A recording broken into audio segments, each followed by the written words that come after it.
Bienvenidos, valientes exploradores de lo desconocido. Soy Raga, su guía en esta travesía a través de historias que desafiarán su percepción de la realidad. Prepárense para adentrarse en el abismo de lo inesperado, donde la normalidad se desvanece y el terror toma las riendas. En este espacio, nada es lo que parece y cada giro podría dejarnos al borde del abismo. ¿Listos para enfrentar el misterio? Entonces, sin más demora, vamos a sumergirnos en el inquietante relato que aguarda en las sombras. Que comience la odisea del horror impredecible, con un final que no esperaba.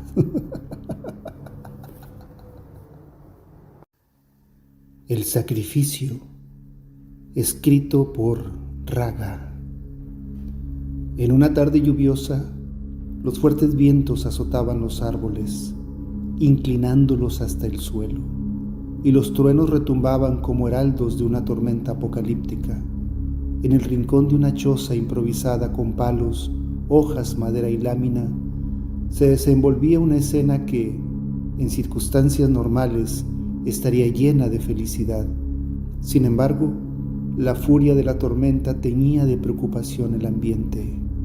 Matilda, una mujer fuerte con 5 hijos sanos e inquietos, se encontraba al borde de dar a luz a su 6º hijo.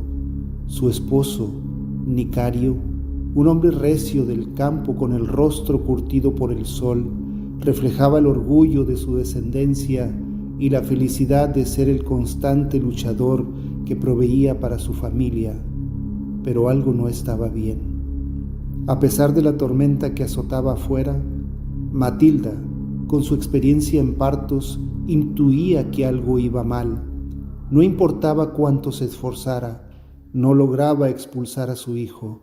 Preocupado y decidido, Nicario optó por buscar ayuda médica, aunque Matilda lo instaba a quedarse. Conocía los peligros que la tormenta conllevaba, arroyos desbordados y caminos impracticables. Vivían a 5 kilómetros del pueblo, una distancia que, con la tormenta, podría transformarse en 10.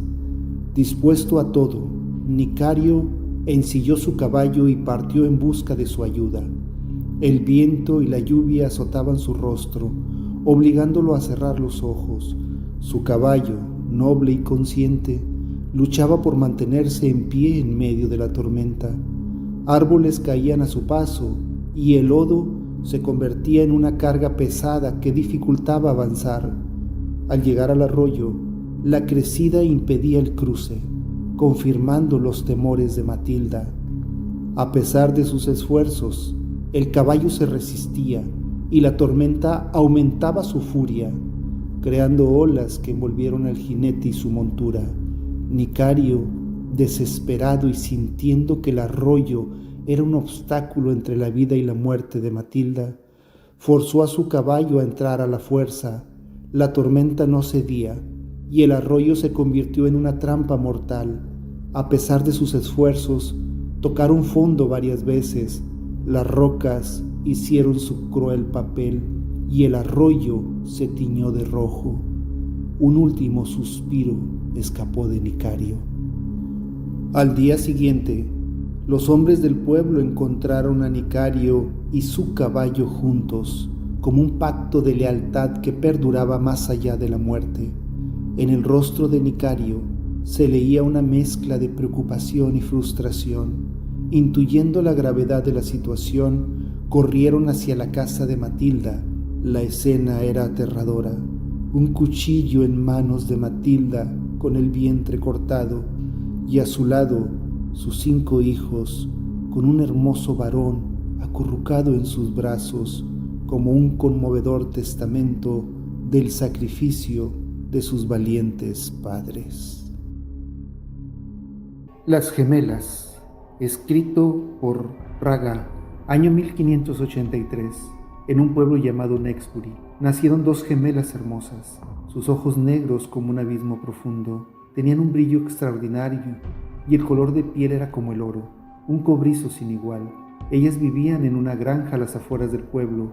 Su padre, un hombre rudo de campo, de nombre Braulio, enseñaba a las niñas las labores de la granja y su madre se encargaba de mantener en orden el hogar. Desde su niñez, las gemelas mostraron habilidades extraordinarias. Curaron a un conejito herido y a un pequeño pájaro atacado por un halcón. Agatha y Melanie eran sus nombres. Sus padres, conocedores de sus habilidades, las ocultaban para mantenerlas seguras de las supersticiones de la comunidad. La gente murmuraba debido al color de su piel. La gente chismosa decía que era producto de una maldición. Otros decían que eran nacidas del mismo diablo, y la gente buena y noble corazón decía que eran ángeles que venían a salvar el mundo. Eran tiempos difíciles y crueles. La Santa Inquisición estaba ahorcando y quemando a quienes consideraban herejes. Eran despiadados y crueles. Quemaban hombres, mujeres, ancianos, por solo pensar diferente o por solo creer que podrían ser una amenaza para su control, manteniendo el poder en el gobierno y en el pueblo. Si alguien les dijera de las habilidades de las gemelas, seguramente fueran a parar al tribunal eclesiástico por ser consideradas brujas. Las niñas tenían un corazón de oro puro, amaban la naturaleza, respetaban la vida de todo ser viviente, plantas, animales y sobre todo la del ser humano. Ya adolescentes, reclamaban a sus padres que querían pasear por el pueblo, conocer jóvenes como ellas. Los padres, preocupados por su suerte, trataban de disuadirlas, explicándoles que en la granja tenían todo para entretenerse y divertirse. Queremos tener amigos, decían las gemelas, pero mantenían la obediencia para no disgustar a sus padres, ya que su corazón era bueno. Cierta noche, durante una tormenta eléctrica, llegó un hombre joven tambaleándose. Apenas podía dar paso. Sus manos y ropas estaban cubiertas de sangre y sus manos sostenían su estómago como queriendo mantenerlo dentro. Tenía una herida de arma blanca en su vientre. Podía verse su interior. Era muy obvio que no viviría. Quedó hincado al frente de la puerta principal. Los perros empezaron a rodearlo y ladrar con tal fuerza que sobresaltaron al padre de las gemelas, quien de inmediato tomó su hacha y salió de su casa. La escena era fuerte. Ver a un hombre hincado frente a tu casa y bajo esas condiciones hizo que el padre vacilara en qué hacer en esos casos. Sorprendido y con miedo se acercó, y al ver su herida, solo frunció el ceño, y tomándolo de un brazo lo condujo hacia el granero. Las gemelas, atentas desde la ventana, no daban crédito a lo que veían. El padre regresó a la casa, y ya lo esperaban las gemelas y su esposa, cuestionándolo de lo sucedido. Les explicó que no había nada que hacer, solo darle un buen morir. Las gemelas se vieron entre ellas y propusieron: «Padre, déjanos ir con él, podemos ayudarlo». El padre las miró determinante. «No, sería exponerlas y estarían en peligro de muerte. No lo puedo consentir». La esposa habló: «Es una vida humana, seguramente tiene familia y una madre que reza por él. Si llegó hasta aquí, tal vez sea porque el destino es ser salvado por nuestras gemelas. Además, no sabemos si pueda ser salvado debido a sus heridas. Deja que lo intenten». La madre ignoraba el destino trágico que se estaba forjando ante esta decisión. El padre, al fin, un hombre justo y bueno, permitió a las gemelas que fueran al granero. Ellas se colocaron un abrigo que mantenía su rostro oculto bajo una capucha. Al llegar donde el hombre herido, este con una vista nublada, solo distinguía dos figuras encapuchadas que se acercaban a él. El hombre pensó que eran ángeles de la muerte que venían por su alma y solo cerró sus ojos. Al día siguiente, el hombre despertó en el granero sin ninguna herida. El padre de las gemelas estaba observándolo sentado en un rincón del granero.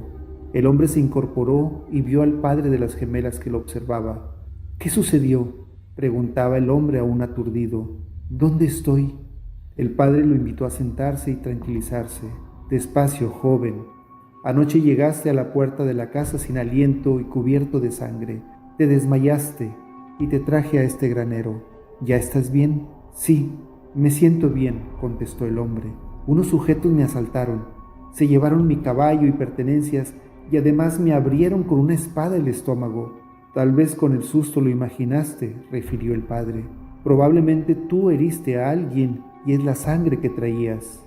No, lo recuerdo bien, contestó con seguridad el hombre, y después soñé que dos seres me iban a llevar al más allá. El padre se apresuró a contestar: si estás bien, puedo llevarte al pueblo en la carreta y te daré ropa limpia. Gracias, señor, profirió desconcertado el hombre. ¿Cuál es tu nombre, hijo?, preguntó el padre. Sebastián de la Torre. Soy de otra tierra y me dirigí a visitar a mi tío, el arzobispo de Galín. El padre se estremeció al escuchar quién era su tío. Sabía que sus hijas estaban en peligro si se enteraba que fueron ellas quienes lo sanaron. Señor, refirió el hombre, no sé su nombre. ¿A quién debo agradecer la ayuda? Mi nombre no importa, contestó el padre. Hice lo que un buen cristiano haría por sus semejantes. Te traeré comida y ropa para tu viaje. El hombre se quedó pensativo sin comprender qué había sucedido. Salió a recibir los rayos del sol y pudo ver en la ventana a las dos gemelas, quienes de inmediato se ocultaron al verse descubiertas. El padre regresó con alimento y ropa. ¿Son sus hijas?, preguntó el hombre. El padre contestó de inmediato: no hay nadie en casa. Seguramente viste alguna sombra. El hombre comprendió la desconfianza y una vez con ropa limpia se subió a la carreta y partieron al pueblo. Una vez en el pueblo, el hombre mandó un mensaje escrito a su tío el arzobispo para decirle que estaba en el pueblo de Nexbury y que estaría hospedado en las oficinas del alguacil mientras llegaba su ayuda. Al cabo de 3 días, el mismo heraldo que llevó el mensaje al arzobispo le dio al hombre una pequeña caja sellada con monedas de oro que su tío le enviaba.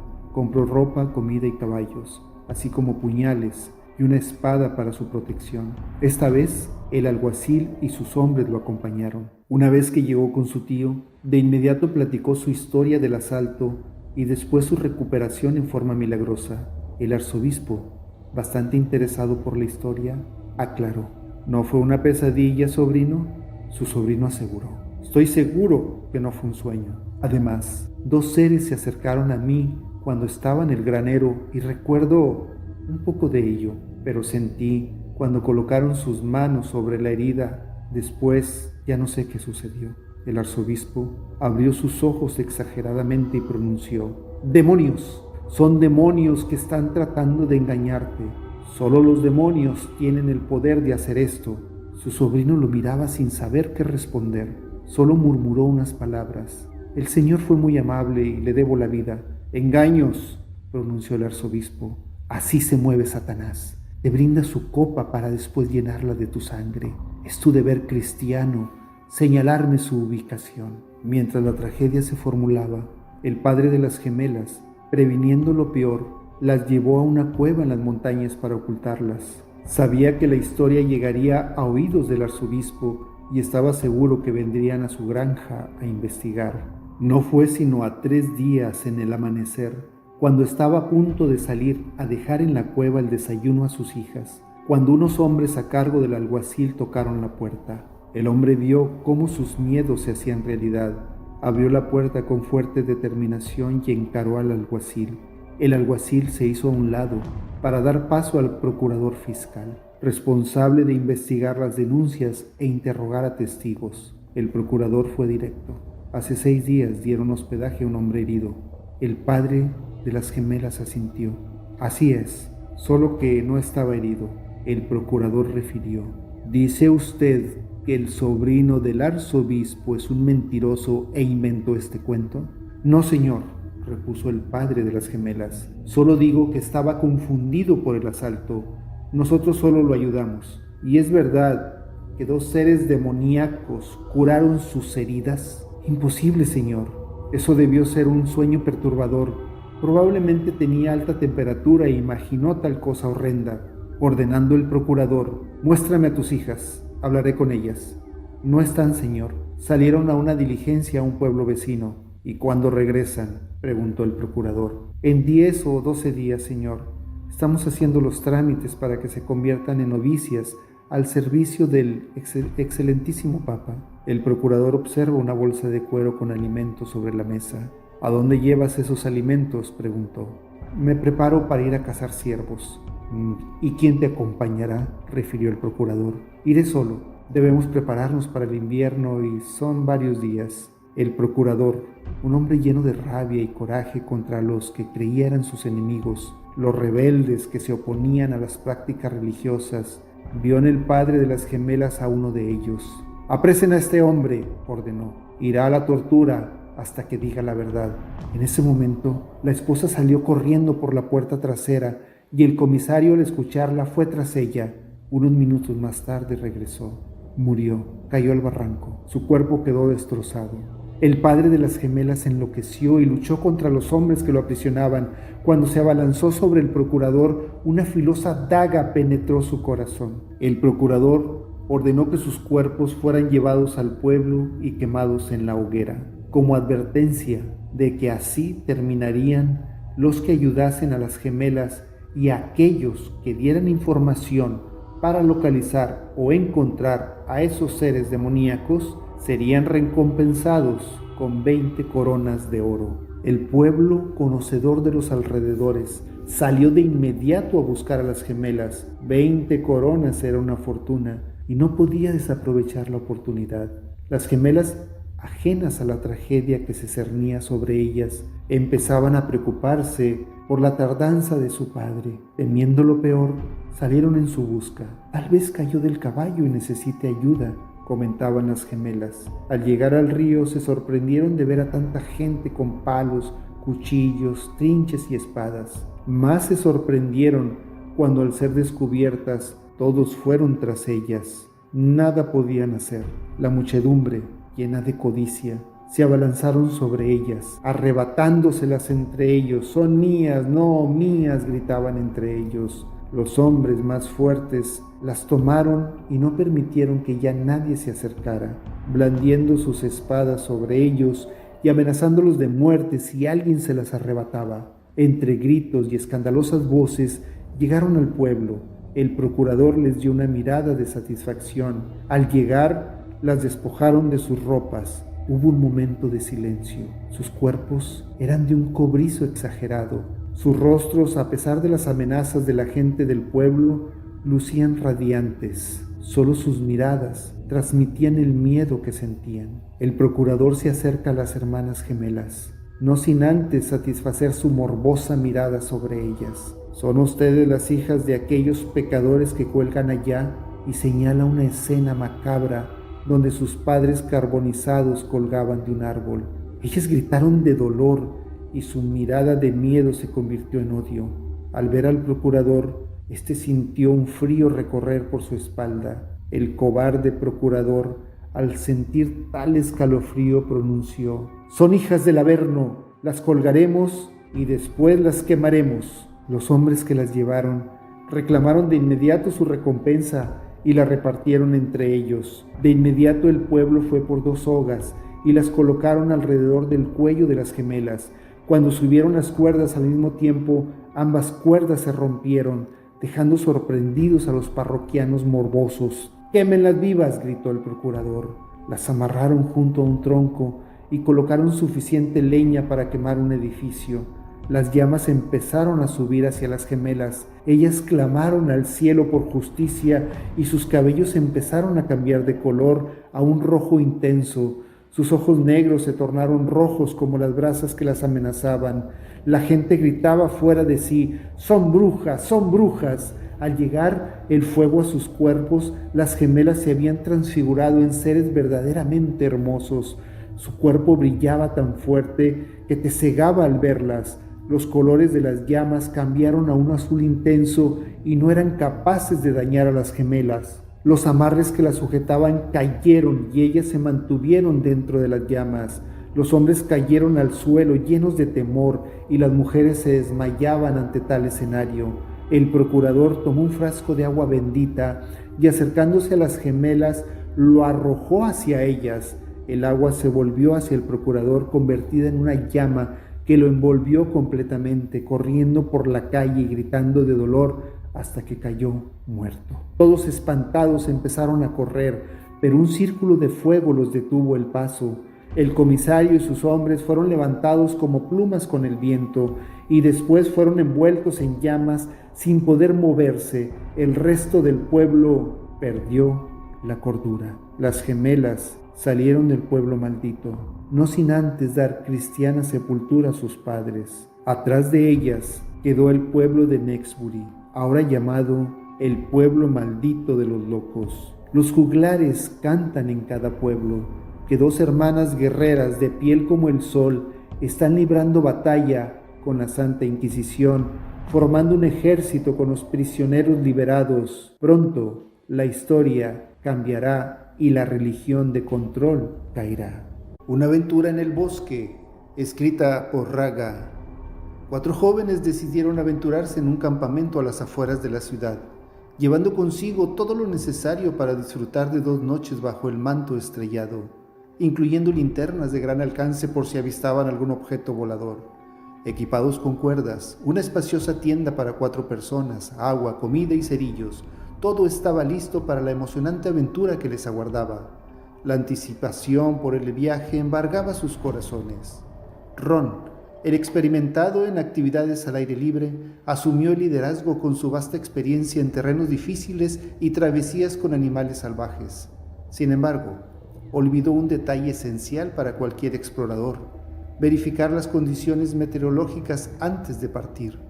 Ajenos a este olvido, partieron en un jeep propiedad de Arturo, estacionándolo de manera segura antes de adentrarse a pie en la naturaleza, caminando alrededor de 6 kilómetros entre grandes pinos. Durante la travesía, divisaron una casa de campo que, aunque probablemente perteneciera a cazadores, no captó su interés y continuaron su camino.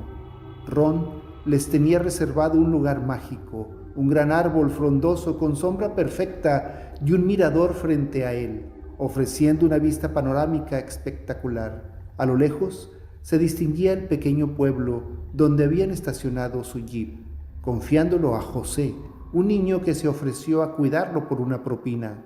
Prepararon su campamento durante el día bajo el gran árbol, abriendo sus bolsas de dormir y disfrutando de la paz y quietud que ofrecía la naturaleza.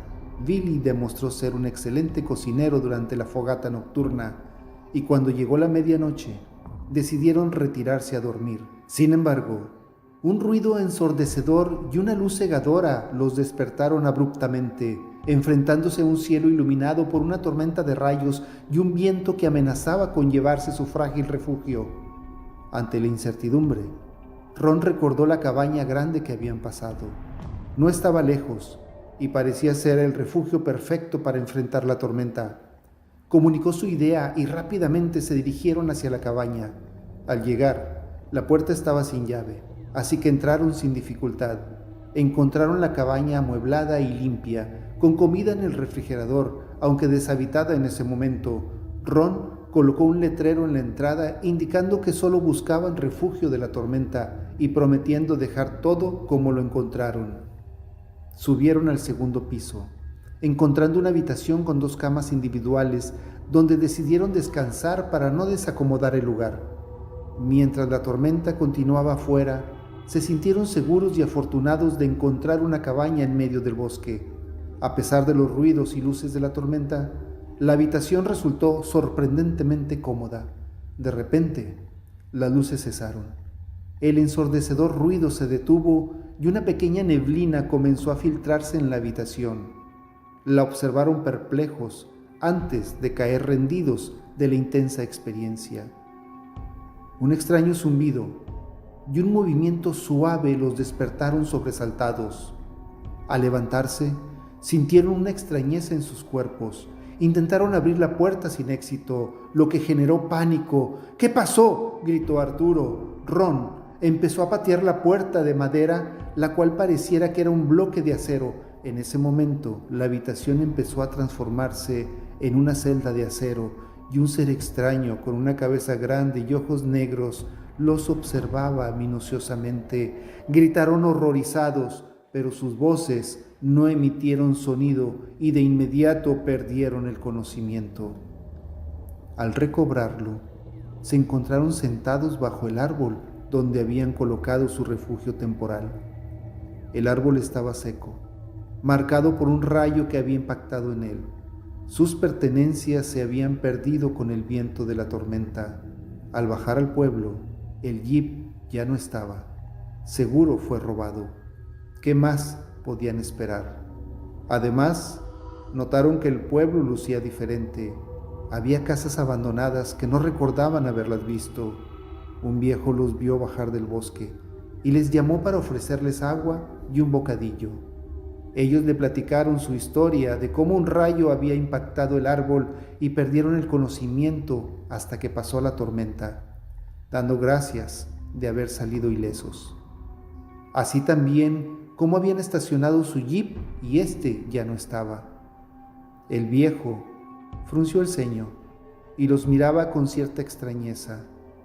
El viejo suspiró y les prestó una vieja camioneta abandonada por sus vecinos para que pudieran regresar a su casa. En realidad, tuvieron mucha suerte, dijo el viejo. Otros no la han tenido. Los jóvenes asintieron. Sí, tuvimos mucha suerte, dijo Ron.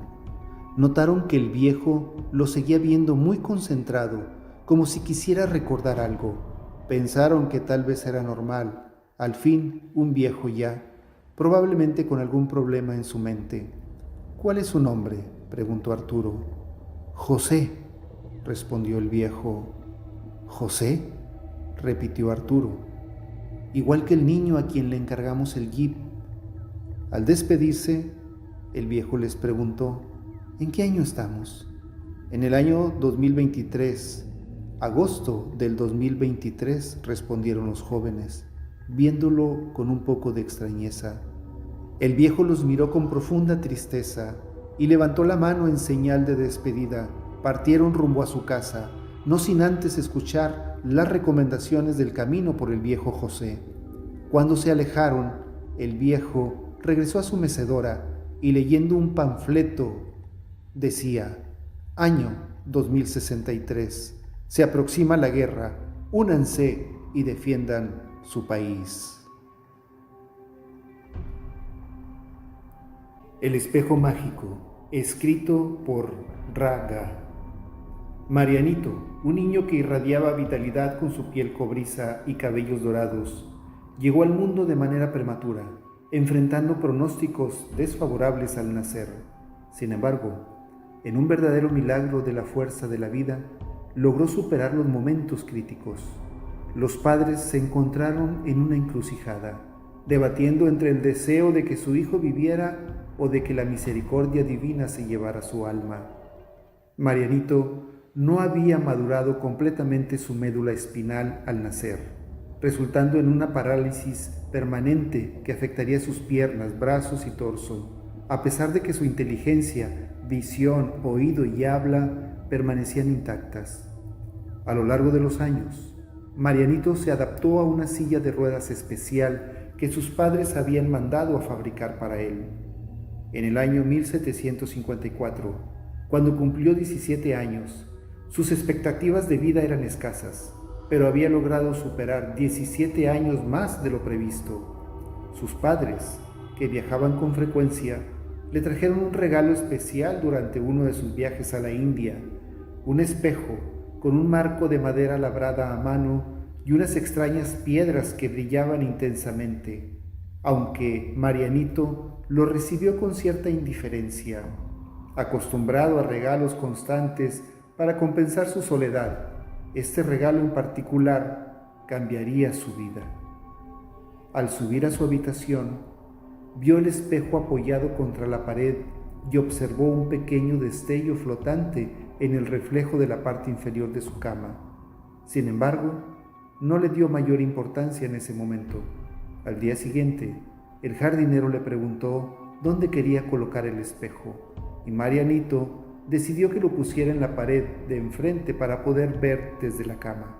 Esa noche, Marianito no quiso salir de la habitación. Estaba completamente absorto en el espejo y la imagen que le devolvía.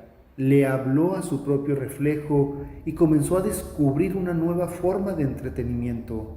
Surgieron sueños lúcidos en los que su imagen en el espejo cobraba vida, contándole historias fantásticas de dragones, hechiceros y brujas. Le hablaba de una dimensión donde los sueños se convierten en realidad y donde todo era posible, incluso volar. Cada noche, Marianito esperaba ansioso el momento de ir a dormir para escuchar las nuevas historias que le contaría su imagen.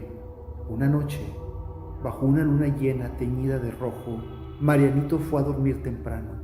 Al cerrar los ojos, vio su imagen en la cama, como de costumbre.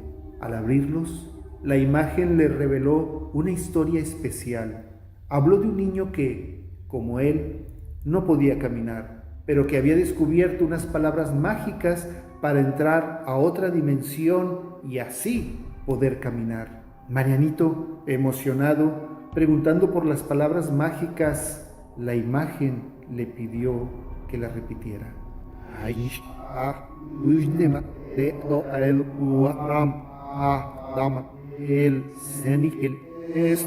Una luz intensa apareció sobre la cabeza de Marianito y al cerrar los ojos se encontró de pie frente al espejo.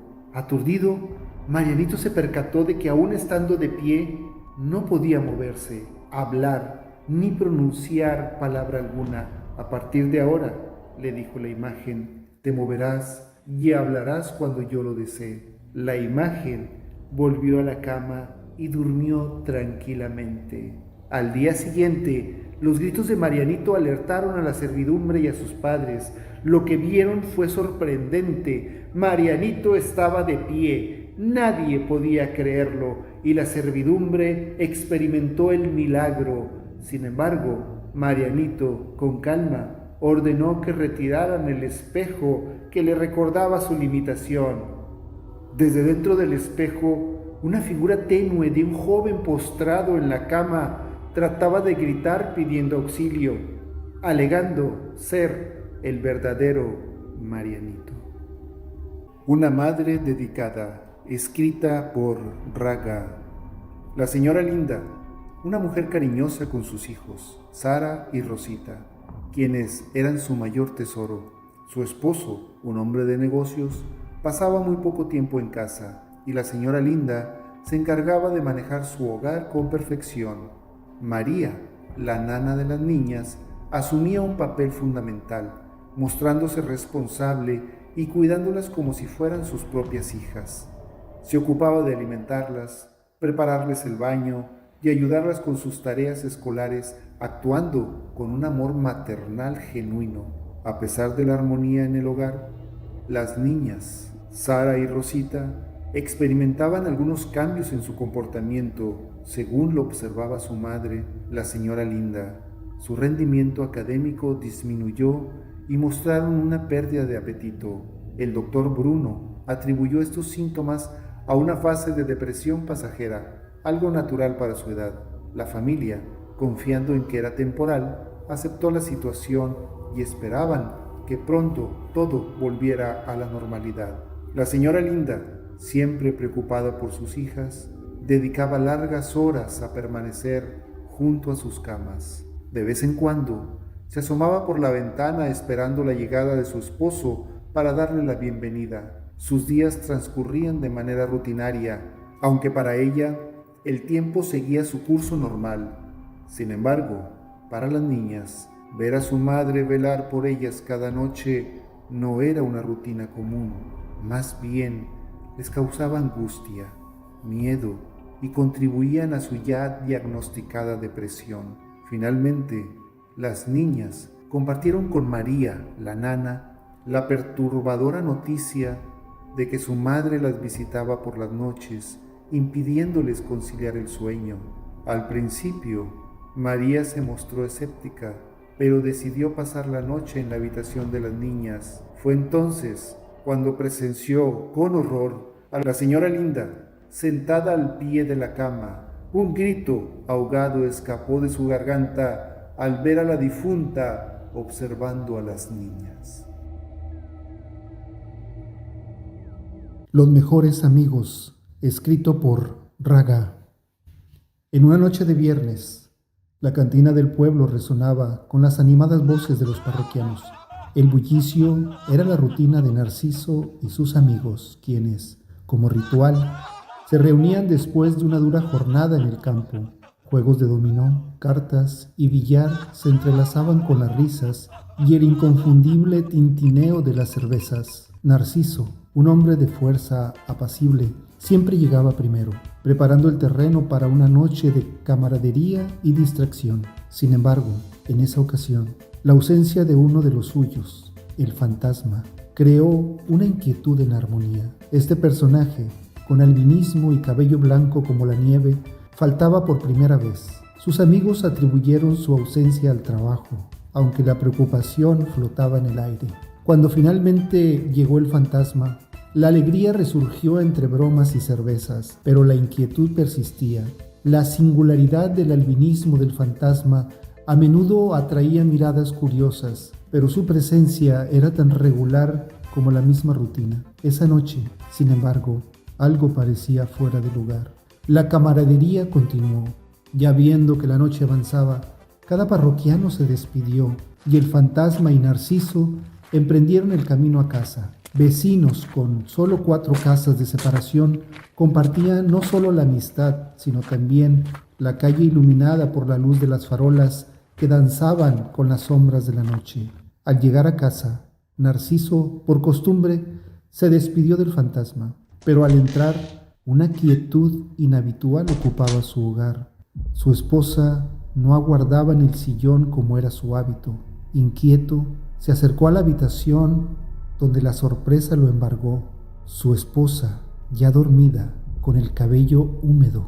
La explicación de un baño nocturno parecía aplausible, pero un aroma peculiar flotaba en el aire, y Narciso, curioso y detallista, descubrió cabellos blancos como la nieve en la almohada de su cama.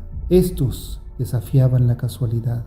Los pensamientos de Narciso, nublados por el alcohol, oscilaron entre la incredulidad y amargura. La conexión entre la ausencia del fantasma y la conducta inusual de su esposa no podía ser pasada por alto. La furia, aliada con la traición, se manifestó en sus acciones. Con determinación tomó su revólver y se dirigió hacia la casa del fantasma. El rostro de su amigo reflejó el temor al ver el arma. «¿Qué te traes, Narciso?», y sus últimas palabras quedaron suspendidas en el aire. Un disparo resonó en la noche, marcando el fin de una amistad que hasta ese momento había resistido cualquier tormenta. De vuelta en su hogar, la esposa de Narciso, alertada por el estruendo, lo encontró ausente. En la penumbra de la habitación apareció Narciso. Su esposa no logró ver que el revólver apuntaba directo a su rostro y solo un destello y un suspiro final llenó la habitación. La esposa de Narciso quedó tendida en su cama, con el rostro destrozado, y a un lado de ella un bulto esparcido de lo que parecían ser unos cabellos blancos, ahora teñidos de rojo. Narciso, ahora en el suelo, lloraba no solo la traición, sino también la pérdida irrevocable de un amigo y su esposa. En ese instante de desolación, un gato blanco como la nieve de su vecina se acercó. Su pelaje exuberante contrastaba con la tragedia que había acontecido. Como un testigo silencioso, ofreció consuelo a Narciso en la penumbra de una noche marcada por decisiones irreversibles. Gracias por escuchar Audiolibros Raga. Si te gustó, por favor, dale manita arriba y no olvides suscribirte.